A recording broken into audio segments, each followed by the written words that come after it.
They called humans the chaos species, unpredictable, emotional, and utterly impossible to control. Every galactic empire that had tried to subjugate Earth had failed, not through superior technology or overwhelming force, but because humans refused to follow the rules of conquest. When the Zephyrian hegemony's fleet arrived at Earth's doorstep, their war AI calculated a 97.3% probability of swift victory. They had studied every human military strategy, analyzed every historical battle, and prepared countermeasures for every conventional tactic in humanity's arsenal. What they hadn't prepared for was Dr. Elena Vasquez, a soft-spoken political science professor from Madrid, who had spent her life studying a long-dead Italian philosopher named Niccolò Machiavelli. As the alien ships blotted out the sun and demanded Earth's surrender, Elena smiled and whispered to herself, "The lion cannot protect himself from traps, and the fox cannot defend himself from wolves. One must therefore be a fox to recognize traps, and a lion to frighten wolves." The Zephyrians thought they were conquering a planet. They had no idea they were about to become pawns in a game where the rules had been written 5 centuries before their species had even discovered fire.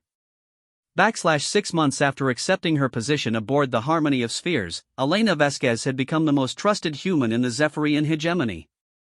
Her integration protocols had been implemented across 47 different worlds, and her psychological insights had proved invaluable in managing the complex dynamics of a multi-species galactic empire. What the Zephyrians didn't know was that Elena had also become the most dangerous human in the galaxy. From her position as senior advisor for interspecies integration, Elena had access to strategic planning sessions that revealed the hegemony's most sensitive operations. She attended council meetings where the fate of entire star systems was decided. She reviewed intelligence reports about resistance movements on dozens of worlds, learning how other species had succeeded or failed in their attempts to overthrow Zephyrian rule. Most importantly, she had identified the critical vulnerability that would allow humanity to not just defeat the Zephyrian occupation, but to destroy the entire hegemony. Elena stood in her private quarters aboard the command vessel, looking out at the stars while composing what would be her final coded transmission to Earth. The message was embedded within a routine administrative report about human productivity statistics, but its true content would trigger the most ambitious military operation in human history. "The time has come for the final phase," she wrote in the hidden text.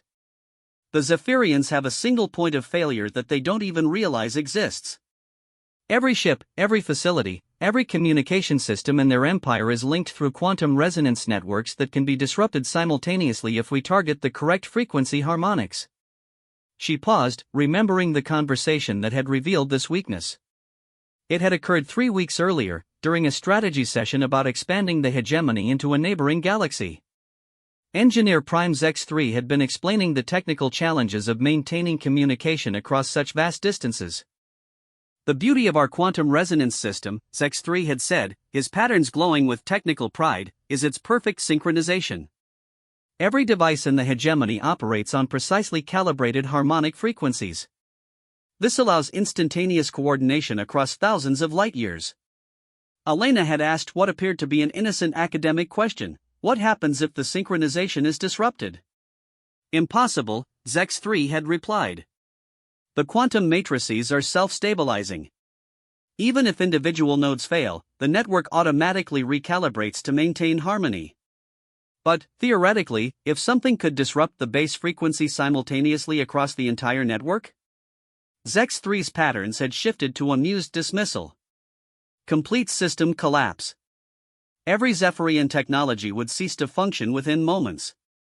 "But such disruption would require precise knowledge of our quantum architecture and the ability to generate interference across multiple dimensions simultaneously. No species we've encountered possesses such capabilities." Elena had nodded thoughtfully, filing away the information while appearing to move on to other topics. What X3 didn't know was that human scientists, working with data Elena had been smuggling to Earth for months, had been developing exactly such capabilities. The resistance had not been idle during Elena's absence. Using the intelligence she provided and the access she had arranged, human technical teams had infiltrated Zephyrian systems across the globe. They had mapped the quantum resonance networks, identified the critical frequency patterns, and developed the equipment necessary to generate system-wide disruption. More importantly, they had discovered something the Zephyrians themselves didn't fully understand about their own technology. The quantum resonance systems that linked their empire were not just communication tools, they were integral to Zephyrian biology. The aliens' crystalline physiology relied on harmonic frequencies to maintain cellular cohesion. Disrupting their technology would not just disable their ships and weapons, it would be lethal to every Zephyrian in range of the network. Elena had wrestled with the moral implications of this discovery for weeks. The resistance plan would not just defeat the Zephyrian occupation, it would commit genocide on a galactic scale. Every Zephyrian in the Empire would die within minutes of the frequency disruption. But Elena had also learned about the hegemony's long-term plans for humanity and other integrated species. The Zephyrians saw biological diversity as a resource to be exploited and ultimately consumed. Their integration programs were not designed to create galactic citizens, but to harvest useful genetic and psychological traits from conquered species before allowing them to become extinct. Humanity was not being prepared for citizenship in a galactic community. Humanity was being prepared for systematic extermination, preceded by a period of useful service to their conquerors. Elena completed her coded message and initiated the transmission sequence. As the data flowed through the ship's communication system toward Earth, she reflected on the irony of her situation. The Zephyrians had given her access to their most sensitive intelligence because they trusted her completely. They had made her their advisor because they valued her insights into human psychology. They had welcomed her into their inner circle because they believed she represented humanity's finest example of successful integration. They had made only one mistake: they had assumed that human psychology operated according to logical, predictable parameters. Dr. Vasquez, the harmonic voice of Coordinator Thex-9, interrupted her thoughts. "The Council requires your presence for an emergency session." Elena turned from the window, noting the unusual tension in Thex-9's patterns. "Of course, Coordinator. What's the nature of the emergency?" "Intelligence reports indicate unusual activity among human resistance cells. After months of minimal activity, there appears to be sudden coordination across multiple population centers." Elena followed Thex-9 through the ship's corridors, her expression showing appropriate concern while her mind calculated timelines. The message she had just transmitted would take approximately 6 hours to reach Earth and be decoded by resistance coordinators. Implementation of the final plan would begin immediately afterward. The emergency council session was taking place in the ship's primary strategic center, a vast chamber where the entire tactical situation of the hegemony was displayed in three-dimensional holographic detail. Elena could see representations of hundreds of star systems, thousands of ships, and millions of occupied planets, all connected by the pulsing lines that represented the quantum resonance network. Dr. Vasquez, Administrator Keck-7, addressed her as she took her position in the advisory circle. "Your expertise is crucial for understanding this development. Our intelligence indicates that human resistance cells are activating assets that we had no knowledge of." Elena studied the tactical displays, noting the locations where increased activity had been detected. They corresponded perfectly to the sites where resistance technical teams had been preparing their frequency disruption equipment. "What kind of activity, Administrator?" "Technical preparations of unknown purpose," replied Intelligence Coordinator Hex-8, a senior Zephyrian whose patterns indicated deep concern. "Our embedded agents report construction of devices that do not match any known human technology. Additionally, there has been increased recruitment of individuals with advanced scientific training." Elena nodded thoughtfully. "Have there been any direct threats or aggressive actions?" "None. The activity appears to be entirely preparatory in nature." "In that case, I suspect we're seeing the emergence of what humans call a cargo cult response," Elena said, drawing on her academic background to construct a plausible explanation. "When faced with technological superiority they cannot comprehend, some human populations develop ritualistic behaviors that mimic advanced technology without actually understanding it." Thex-9's patterns shifted to interested amber. "Elaborate." "It's a documented psychological phenomenon," Elena continued, moving to one of the tactical displays and highlighting specific locations. "The resistance leadership may have convinced their followers that they can recreate Zephyrian technology through pseudoscientific rituals. The device construction you've observed is likely harmless imitation of genuine technical work." She gestured to the pattern of activity across Earth's surface. The coordination you're seeing probably represents the simultaneous performance of these rituals, timed to create the illusion of a unified response to the occupation. Administrator Keck7's patterns brightened with understanding. You believe this is symbolic rather than practical resistance? Exactly. It's a way for resistance members to feel they're taking meaningful action without actually threatening Zephyrian interests. From a psychological perspective, it may actually reduce the likelihood of genuinely dangerous resistance activities by providing a harmless outlet for anti-occupation sentiment. Elena watched the council members' patterns as they processed this explanation. She could see relief replacing concern as they accepted her interpretation of events. Their trust in her judgment was so complete that they were willing to dismiss potentially threatening activity based solely on her academic assessment. Should we intervene to prevent these activities? Asked Security Coordinator Dex-1. Elena appeared to consider the question carefully. I would recommend against intervention.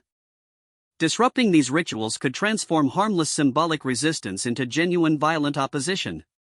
Allow the activities to proceed, monitor them for any actual threats, but avoid direct confrontation unless absolutely necessary.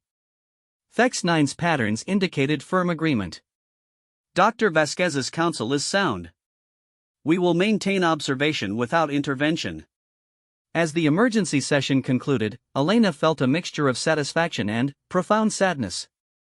In less than 6 hours, every being in this chamber would be dead.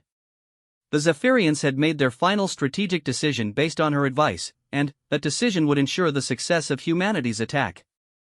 Elena returned to her quarters and began the careful process of preparing for what would come next. She had spent months identifying the locations of escape pods and emergency equipment aboard the ship. She had studied the ship's layout until she could navigate it blindfolded. Most importantly, she had secretly prepared a modified environmental suit that would protect her from the quantum frequency disruption that would kill every Zephyrian on board. As the hours passed, Elena found herself thinking about Niccolò Machiavelli and the world that had shaped his understanding of power and politics. Renaissance Italy had been a landscape of competing city-states, foreign invasions, and constantly shifting alliances. Survival required the ability to adapt quickly to changing circumstances while never losing sight of long-term objectives. Machiavelli had understood that sometimes the most effective strategy was to appear completely defeated while secretly preparing for ultimate victory. He had written about the importance of timing, patience, and the courage to act decisively when the moment for action arrived. Elena checked her chronometer. In 37 minutes, resistance teams across Earth would simultaneously activate the frequency disruption devices they had been preparing for months. The quantum resonance network that connected the Zephyrian Empire would collapse in a cascade failure that would propagate at faster than light speed throughout the galaxy. Every Zephyrian ship, facility, and individual would be affected simultaneously. The aliens' own communication system would become the instrument of their destruction, carrying the disruptive frequencies to every corner of their empire in a matter of seconds. Elena put on her modified environmental suit and made her way to the nearest emergency pod, moving through corridors that hummed with the harmonic frequencies that would soon become lethal to their creators. She passed Zephyrian crew members going about their duties, unaware that they were living through their final moments. As she reached the pod bay, Elena reflected on the magnitude of what was about to happen. The resistance plan would not just free Earth from occupation, it would eliminate the greatest threat to biological diversity the galaxy had ever known. Other species that had been conquered by the hegemony would suddenly find themselves free to reclaim their worlds and their futures. But the cost would be the complete extinction of the Zephyrian species. Elena had become the architect of genocide on a scale that defied human comprehension. She sealed herself into the emergency pod and waited. At exactly the predetermined moment, her communication device received a single-coded signal from Earth: the prince has returned to claim his kingdom. Elena activated the pod's launch sequence and felt the acceleration as she was ejected from the dying ship. Through the pod's viewport, she watched as the harmony of spheres began to lose structural integrity, its crystalline hull fracturing as the harmonic frequencies that held it together became chaotic noise. Across the galaxy, the same scene was playing out on thousands of ships and millions of facilities. The Zephyrian hegemony was dying, killed by the very technology that had made it powerful. As Elena's pod raced toward Earth, she opened her journal to a passage she had marked months earlier. Since love and fear can hardly exist together, if we must choose between them, it is far safer to be feared than loved. Machiavelli had been wrong about one thing, Elena realized. Sometimes it was better to be underestimated than either loved or feared. The emergency pod's communication system crackled to life with transmissions from Earth. Human voices, speaking in dozens of languages, all reporting the same thing: the alien ships had gone dark. The occupation was over. Humanity was free. Elena smiled and closed her journal. The game was finished, and humanity had won. But, as she looked out at the stars, Elena understood that this victory was also a beginning. The galaxy was now full of worlds that had been freed from Zephyrian rule, species that were rediscovering independence after generations of occupation. Some would be grateful for humanity's intervention. Others might see humans as the inheritors of the hegemony's power, potential conquerors to be resisted or destroyed. The game Machiavelli had taught her to play was far from over. If anything, it was about to become much more complex. Elena began planning her next moves as the pod descended toward Earth's atmosphere. Humanity had proven that it could defeat a galactic empire through deception and patience. Now they would need to prove that they could build something better in its place. The stars waited, full of possibilities and dangers that would test everything humans thought they knew about power, politics, and the price of survival. But Elena Vasquez was no longer afraid of such challenges. She had learned to think like Machiavelli, and that meant she understood something fundamental about the nature of power: it belonged to those who were clever enough to take it and wise enough to use it well. The kingdom was theirs now. The real work was just beginning. 3 months into the integration pilot program, Elena received an invitation that she had been both anticipating and dreading. Coordinator Thex-9 requested her presence aboard the primary Zephyrian command vessel for a comprehensive evaluation of the integration protocols. The invitation represented both the ultimate validation of her deception and the greatest risk she had yet faced. On board the alien vessel, she would be surrounded by advanced scanning technology and Zephyrian security protocols that might detect inconsistencies in her behavior or motivations. But she would also have unprecedented access to the aliens' command infrastructure. Elena spent 2 days in careful preparation, working with Dr. Kim to ensure her psychological responses would read as consistently cooperative under any scanning technology. Carlos Rodriguez provided her with a specially designed communication device, disguised as a standard university tablet, that could interface with Zephyrian systems without triggering security alerts. The transport to the command vessel was itself an experience designed to overwhelm human senses. Elena found herself in a crystalline shuttle that moved through three-dimensional space in ways that violated every human intuition about physics. The pilot was a Zephyrian whose patterns shifted through complex geometric arrangements as he navigated through what appeared to be folded space. As they approached the command vessel, Elena got her first close look at the true scale of the Zephyrian presence. The ship was not just large, it was a mobile city, its hull stretching for kilometers in every direction. Smaller vessels moved around it like insects around a hive, carrying out constant traffic between the command ship and various facilities on Earth's surface. The docking bay where they arrived was vast enough to contain several human cities. Elena followed her escort, a middle-ranking Zephyrian administrator named Kex-4, through corridors that hummed with harmonic frequencies and pulsed with bioluminescent patterns. Every surface seemed to be alive with information, displaying data streams that moved too quickly for human comprehension. Dr. Vasquez, Kex-4 said as they walked, his patterns showing polite interest, "This will be your first experience with full Zephyrian environmental systems. Please inform me immediately if you experience any discomfort." Elena nodded, noting that the atmosphere felt different, not just in composition, but in some indefinable way that made her skin tingle. "Thank you for your consideration. The technology is quite remarkable." They passed through several security checkpoints, each one scanning Elena with increasingly sophisticated instruments. She maintained her expression of academic curiosity while the devices analyzed her biochemistry, neural activity, and psychological state. The scanning technology was far more advanced than anything the Resistance had encountered, but Elena's preparation held up under the examination. The main conference chamber was a spherical room with no apparent floor or ceiling, just curved surfaces covered in shifting geometric patterns.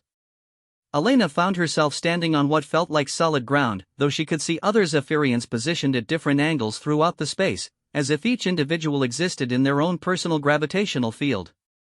Dr. Vasquez, Coordinator Thex-9's voice echoed from multiple directions simultaneously. Welcome aboard the Harmony of Spheres. We are eager to review your integration protocols and discuss expansion possibilities. Elena looked around the chamber, trying to identify where Thex-9 was speaking from, then realized that the entire room was acting as his communication interface. Thank you, Coordinator. I'm honored by this opportunity to experience Zephyrian technology directly. The presentation that followed was unlike anything Elena had experienced.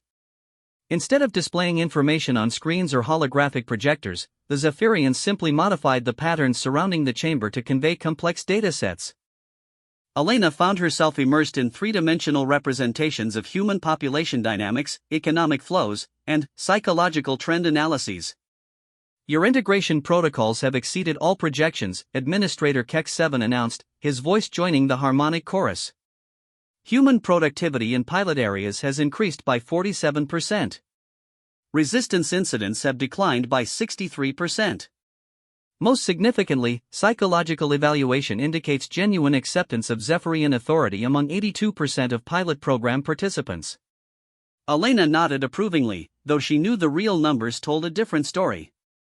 The resistance had become so effective at appearing compliant that even sophisticated Zephyrian analysis couldn't detect their true activities. I believe the key has been demonstrating that cooperation leads to genuine advancement rather than mere survival. Indeed. We wish to implement your protocols across all human population centers immediately, Thex-9 declared. Additionally, we want to establish advanced integration facilities that will prepare select humans for full galactic citizenship. This was the moment Elena had been working toward. Full galactic citizenship? Could you elaborate on that? The patterns surrounding the chamber shifted to show representations of various alien worlds and civilizations. Exceptional humans who demonstrate complete integration with Zephyrian values will be granted access to the broader galactic community. They will serve as ambassadors, traders, and technical specialists throughout the hegemony. Elena felt her pulse quicken, though she kept her expression interested and grateful. That's an extraordinary opportunity. What would the selection criteria be?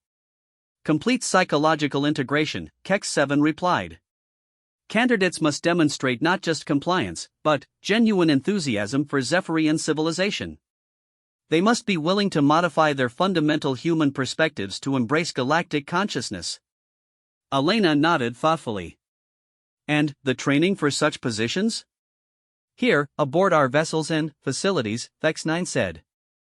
Selected humans will live and work alongside Zephyrian citizens for extended periods, learning advanced technologies and administrative techniques. Elena could barely contain her excitement, though for reasons the Zephyrians would never understand. They were offering to bring hand-picked humans directly into their most sensitive facilities, where they could gather intelligence that no Earthbound resistance could ever access. Coordinator, I would be honored to help develop the selection protocols for such a program, Elena said.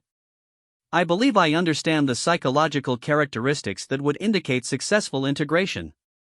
Excellent.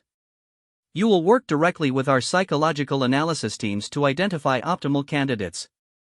The meeting continued for several more hours, during which Elena was given unprecedented access to Zephyrian planning documents and strategic assessments. She learned that the aliens had similar integration programs running on 17 other worlds, with varying degrees of success. She discovered that the Zephyrian hegemony was facing challenges from other galactic powers that might create opportunities for human exploitation. Most importantly, she learned that the Zephyrians considered Earth to be a critical strategic asset not just for its resources, but for humanity's unique psychological flexibility. The aliens believed that humans could serve as effective intermediaries with other species that had proven difficult to integrate into the hegemony. When the formal meetings concluded, Elena was given a tour of the vessel's key facilities. She walked through engineering sections where crystalline matrices generated enough power to supply entire star systems. She observed communication centers that maintained real-time contact with thousands of worlds across the galaxy. She visited medical facilities where Zephyrian biotechnology could repair and enhance biological systems in ways that seemed like magic. Throughout the tour, Elena used her disguised communication device to document everything she saw. The device recorded not just visual information, but also electromagnetic signatures, harmonic frequencies, and environmental data that would be crucial for Resistance technical teams. Her guide for the technical tour was Engineer Prime's X3, a Zephyrian whose patterns indicated deep expertise and professional pride. As they walked through the ship's central power core, Elena asked carefully crafted questions designed to extract operational information. "The energy matrix is fascinating," Elena commented, studying the massive crystalline structures that pulsed with contained power. "How do the safety protocols prevent catastrophic failure?" X3's patterns brightened with pleasure at her technical interest. "Multiple redundant systems monitor resonance frequencies," he explained, indicating various control interfaces. "If primary containment begins to destabilize, emergency protocols automatically transfer power to secondary matrices." Elena nodded with apparent academic interest while her device recorded detailed information about the containment systems and emergency protocols. Similar conversations throughout the tour provided intelligence about life support systems, navigation controls, and defensive capabilities. The most significant revelation came during her visit to the communications center. Elena observed Zephyrian operators managing information flows between Earth and the broader hegemony, but she also noticed something the aliens apparently considered routine. The communication system maintained constant contact with Zephyrian sleeper agents embedded throughout human society. These weren't just the obvious administrators and technical advisors that humans knew about. The Zephyrians had placed covert operatives in key positions throughout human infrastructure, power plants, communication networks, transportation systems, and even resistance organizations. Elena realized that the aliens' confidence in their integration success was based partly on intelligence from sources that the human resistance had never suspected existed. This discovery was both alarming and advantageous. Alarming because it meant the resistance was more thoroughly penetrated than anyone had realized. Advantageous because it explained how the Zephyrians had remained so confident despite the resistance's growing capabilities. As Elena's visit concluded, she was invited to a private dinner with X9 and several other senior Zephyrian officials. The meal was served in a chamber that resembled a human dining room, complete with tables and chairs designed for human physiology. Elena recognized this as a diplomatic courtesy designed to make her more comfortable. "Dr. Vasquez," X9 said as they ate, "you have exceeded our expectations in every regard. Your integration protocols will serve as the model for incorporating other challenging species into the hegemony." Elena smiled graciously. "Thank you, Coordinator. I've found working with Zephyrian civilization to be personally transformative." "Indeed. We have a proposition for you." X9's pattern shifted to formal blue. "We would like you to accept permanent residency aboard this vessel, serving as our primary advisor on human integration and interspecies psychology." Elena felt her heart stop for a moment, though she maintained her expression of pleased surprise. "That's an extraordinary honor. May I ask what such a position would involve?" "You would work directly with the Hegemony Council, advising on integration strategies for multiple species. You would have access to advanced Zephyrian technology and educational resources. Most importantly, you would serve as humanity's primary representative in galactic affairs." Elena appeared to consider the offer carefully, though her mind was racing through implications. Accepting would place her at the heart of Zephyrian strategic planning, where she could access intelligence about their entire galactic empire. It would also remove her from direct oversight of Earth's resistance operations, requiring her to trust that the networks she had established could function without her guidance. "Coordinator, I'm deeply honored by this offer," Elena said finally. "Could I have some time to consider the implications? This would be a fundamental change in my life and work." "Of course. Take as much time as you require." As Elena was escorted back to the transport shuttle, she reflected on the irony of her situation. The Zephyrians were offering her everything she could have wanted for advancing the Resistance's goals, but accepting would require her to leave Earth at the most critical moment in human history. The return flight gave her time to process everything she had learned and observed. The Zephyrians were far more powerful and sophisticated than the Resistance had realized, but they were also more vulnerable. Their confidence in their integration success had made them careless about security around trusted humans. Their reliance on technology made them dependent on systems that could be sabotaged if the Resistance gained sufficient technical knowledge. Most importantly, Elena now understood the full scope of the Zephyrian strategic position. They were not just occupying Earth, they were preparing to use humanity as a weapon against other galactic civilizations. The psychological flexibility that made humans effective at deception also made them valuable as infiltrators and manipulators in conflicts with other species. That night, Elena transmitted the longest coded message in Resistance history. The intelligence she had gathered would fundamentally change humanity's understanding of their situation and their options for response. But the most important part of her message was a simple question: should the fox join the hunter's pack to learn how they plan to hunt? Within 24 hours, she had her answer from Resistance leadership around the world. The response was unanimous: the prince must enter the enemy's court to destroy it from within. Elena smiled as she read the message. Machiavelli had written that everyone sees what you appear to be, few experience what you really are. The Zephyrians were about to learn the truth of that observation in the most costly way possible. She began preparing her acceptance of Thex 9's offer, knowing that she was about to become the most dangerous human in the galaxy. Elena's first major presentation to the Zephyrian Integration Council was scheduled for a Tuesday morning in November, 6 weeks after the initial occupation. She had spent days carefully crafting her recommendations, each one designed to appear beneficial to Zephyrian interests while actually serving humanity's hidden agenda. The council chamber was an impressive fusion of human architecture and Zephyrian technology. The original UN General Assembly Hall had been modified with crystalline interfaces that allowed Zephyrian administrators to monitor multiple data streams simultaneously. Elena stood at the central podium, surrounded by a semicircle of both human and alien officials. Coordinator Thex 9, Administrator Kex 7, distinguished council members, Elena began, her voice carrying the confidence of an academic presenting well-researched findings. I present the Human Integration Optimization Protocol, based on 6 weeks of comprehensive analysis of occupation effectiveness. She activated the presentation system, which displayed a complex chart showing human productivity levels across various sectors. As you can see, overall human productivity has decreased by 23% since the occupation began. This decline is primarily attributed to uncertainty about future conditions and residual resistance sentiment. Thex 9's pattern shifted to concerned orange. This decline is unacceptable. What do you recommend? A three-pronged approach that I call collaborative supremacy, Elena replied, advancing to the next slide. First, we establish human advancement centers in major population areas. These centers will provide Zephyrian technology training, career development programs, and enhanced educational opportunities. The key is making these benefits exclusive to humans who demonstrate active cooperation with the administration. She clicked to a detailed organizational chart.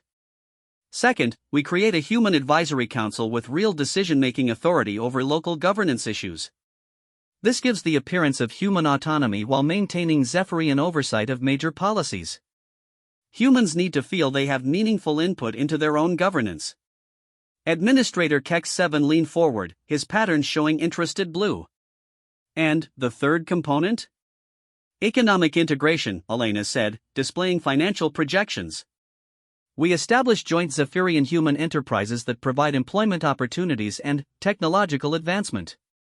Humans who work in these enterprises receive significant material benefits, better housing, enhanced medical care, access to galactic trade networks.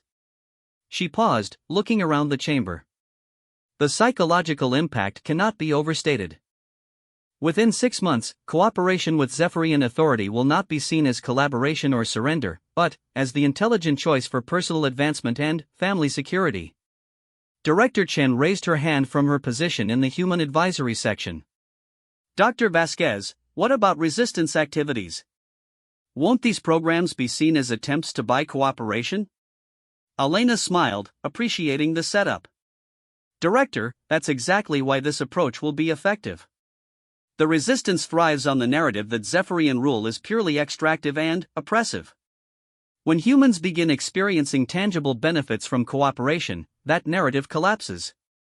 She advanced to a slide showing historical parallels. Consider the Roman Empire's approach to conquered territories, or the British colonial system's use of local administrators. The most successful occupations in history were those that convinced the occupied population they were better off under foreign rule than they had been under their original government. General Martinez, who had been grimly silent throughout the presentation, finally spoke. And what happens to those humans who refuse to participate in these programs? They become increasingly marginalized, Elena replied without hesitation. As the benefits of cooperation become apparent, resistance supporters will find themselves excluded from employment opportunities, educational advancement, and social mobility. Over time, resistance becomes associated with poverty and backwardness rather than patriotism and heroism. Fex9's patterns had shifted to deep gold, indicating strong approval. Dr. Vasquez, this approach requires significant resource investment from the hegemony. What guarantees do we have of success? Elena was ready for this question. Coordinator, I propose a pilot program in 3 major metropolitan areas, Madrid, New York, and Tokyo. Each city represents a different cultural and economic model. We implement the full collaborative supremacy protocol in these areas while maintaining standard occupation procedures elsewhere. Within 90 days, we should see measurable differences in productivity, cooperation levels, and resistance activity. She displayed a detailed timeline with specific metrics.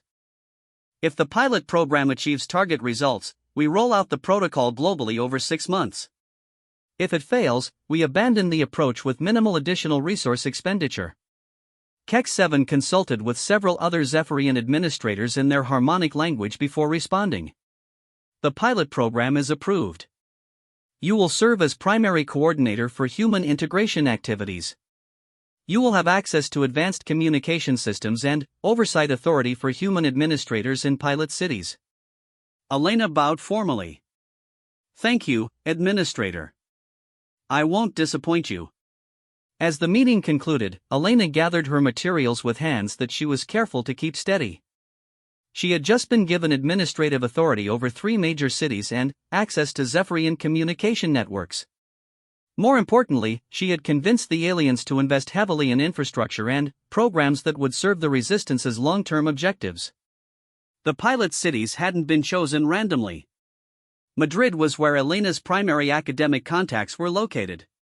New York was the center of Director Chen's intelligence network. Tokyo was where General Martinez's most trusted military contacts had established themselves after the surrender. Each city would become a testing ground not for human cooperation, but for human deception on an unprecedented scale. 2 weeks later, Elena stood in the newly constructed Human Advancement Center in central Madrid, watching as hundreds of civilians lined up to register for the various programs. The building itself was an impressive demonstration of Zephyrian construction technology, erected in just 10 days, featuring environmental controls that made it more comfortable than any human building in the city. The registration process was carefully designed to create the impression of exclusive opportunity. Applicants underwent interviews where they expressed their willingness to embrace galactic citizenship, submitted to basic psychological evaluations, and received identification cards that granted them access to advanced facilities. What the Zephyrians didn't know was that every human who registered was also being recruited into the real resistance network. The psychological evaluations were conducted by Dr. Sarah Kim, a clinical psychologist who had been one of Elena's first recruits. Under the guise of assessing cooperation potential, Dr. Kim was actually identifying individuals with the psychological resilience necessary for long-term covert operations. Professor Vasquez, Miguel appeared at Elena's elbow, now serving as her official assistant in the integration program. The first technology training session is about to begin. Would you like to observe? Elena nodded and followed him to a large classroom where 30 humans sat before advanced holographic displays. The instructor was a Zephyrian technician whose patterns indicated patient concentration as he demonstrated the operation of quantum computation interfaces. Elena watched the humans carefully. They appeared fascinated by the technology, asking intelligent questions and taking detailed notes. What the instructor couldn't see was that several of the students were also memorizing security protocols, mapping system vulnerabilities, and identifying potential access points that could be exploited later. Among the students was Carlos Rodriguez, a former Spanish military engineer who had publicly embraced cooperation while secretly serving as Elena's chief technical advisor. He was currently learning how to operate Zephyrian atmospheric processors, knowledge that would be crucial when the time came to disable the alien environmental systems that maintained their ship's internal atmospheres. The quantum resonance patterns are fascinating, Carlos said to the instructor, his voice carrying genuine academic interest. Could you show us how the security protocols prevent unauthorized access? Elena suppressed a smile. Carlos was following the script perfectly, displaying curiosity about security measures under the guise of academic enthusiasm. The Zephyrian instructor, pleased by the humans' apparent engagement with the technology, provided a detailed explanation of safeguard systems that would prove invaluable to Resistance technical teams. That evening, Elena attended a dinner party at the Madrid Integration Center, where local human leaders mingled with Zephyrian administrators in an atmosphere of diplomatic cooperation. The event was designed to demonstrate successful human-alien cultural exchange, and Elena played her role as enthusiastic academic collaborator to perfection. Dr. Vasquez, coordinator THEX-9, approached her near the reception area. The Madrid pilot program shows remarkable progress. Human productivity has increased by 18%, and resistance incidents have decreased by 37%. Thank you, coordinator, Elena replied. I believe the key has been showing humans that cooperation leads to genuine opportunities for advancement rather than mere survival. Indeed. I have received similar reports from New York and Tokyo. The Zephyrian Council is extremely pleased with your approach. Elena felt a momentary surge of satisfaction, though not for the reasons THEX-9 assumed. The decrease in resistance incidents wasn't due to human compliance, it was due to resistance cells shifting from visible sabotage to invisible intelligence gathering. The increased productivity was real, but it was also creating the industrial capacity that would eventually be turned against the occupation.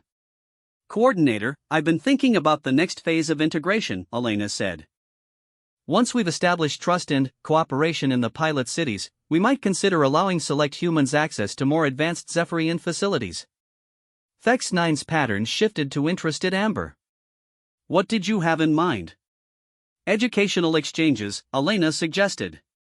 Bring small groups of humans to Zephyrian ships or orbital facilities for advanced training. It would demonstrate trust while providing humans with direct exposure to galactic civilization. An intriguing possibility. I will discuss it with the Council. As the evening progressed, Elena moved through the reception with practiced ease, collecting information and reinforcing relationships that would be crucial for the Resistance's long-term plans. She spoke with Zephyrian technicians about their system's operational parameters, chatted with human administrators about resource allocation protocols, and carefully observed the aliens' social dynamics. One particularly valuable conversation occurred with Administrator VEX-12, a Zephyrian logistics coordinator who had consumed enough fermented fruit juice to make his patterns unusually bright and his communication unusually forthcoming. The interesting thing about your species, VEX-12 said, his harmonics slightly slurred, is how quickly you adapt to new circumstances. Most species we encounter require generations to accept integration. Humans seem to embrace it within weeks. We're a pragmatic species, Elena replied. We understand that resistance to superior technology is futile, so we focus on finding ways to benefit from new opportunities. Yes, but it's more than that, VEX-12 continued. Your psychological flexibility is remarkable. You can simultaneously hold multiple contradictory beliefs without experiencing the cognitive paralysis that affects other species. Elena's interest sharpened, though she kept her expression neutral. Could you elaborate on that? For example, your resistance groups continue to operate even as cooperation with our administration increases. Most species experience a clear divide between collaborators and resistors. But humans seem capable of supporting both positions simultaneously, even within the same individuals. Elena nodded thoughtfully. I think that's simply a reflection of human complexity. We understand that different situations require different responses. Cooperation in some areas doesn't preclude criticism in others. VEX-12's patterns brightened further. Precisely. It's almost as if your species is naturally suited for, what would you call it, compartmentalized thinking. I suppose you could say that, Elena agreed, filing away this insight for future use. The Zephyrians had identified one of humanity's greatest advantages without realizing its strategic implications. Late that night, Elena sat in her apartment, transmitting her daily coded report to resistance coordinators worldwide. The message was longer than usual, containing detailed intelligence about Zephyrian operational procedures, personnel assignments, and technological vulnerabilities that had been gathered throughout the day. But, the most important part of the message was a single line buried among routine administrative updates: the fox has convinced the hunters that she is their hunting dog. Over the following weeks, the pilot programs expanded rapidly. Human advancement centers opened in 12 additional cities. The Human Advisory Council was granted authority over municipal governance, educational policy, and economic development. Joint enterprises began producing everything from consumer electronics to agricultural equipment, all incorporating Zephyrian technology improvements. To outside observers, the integration appeared to be proceeding flawlessly. Human productivity continued to rise. Resistance activities remained at minimal levels. Public opinion polls showed increasing acceptance of Zephyrian rule, particularly among younger demographics who were accessing enhanced educational opportunities. What the polls didn't show was that every human working in the integration programs was simultaneously gathering intelligence, mapping alien facilities, and preparing for a coordinated uprising that would make the initial resistance efforts look like harmless pranks. Elena received regular reports from resistance cells embedded within the integration infrastructure. Carlos Rodriguez's team had successfully mapped the technical specifications of 17 different Zephyrian systems. Dr. Sarah Kim's psychological evaluation program had identified and recruited over 300 individuals with specialized skills ranging from electronic warfare to biochemical engineering. Most importantly, Director Chen's intelligence network had managed to place operatives within the Zephyrian communication systems, giving humanity access to alien strategic planning and deployment information. As Elena reviewed these reports, she reflected on how perfectly the situation was developing. The Zephyrians believed they were witnessing the peaceful integration of a conquered species. What they were actually witnessing was the most elaborate infiltration operation in human history, disguised as enthusiastic collaboration. Machiavelli would have been proud.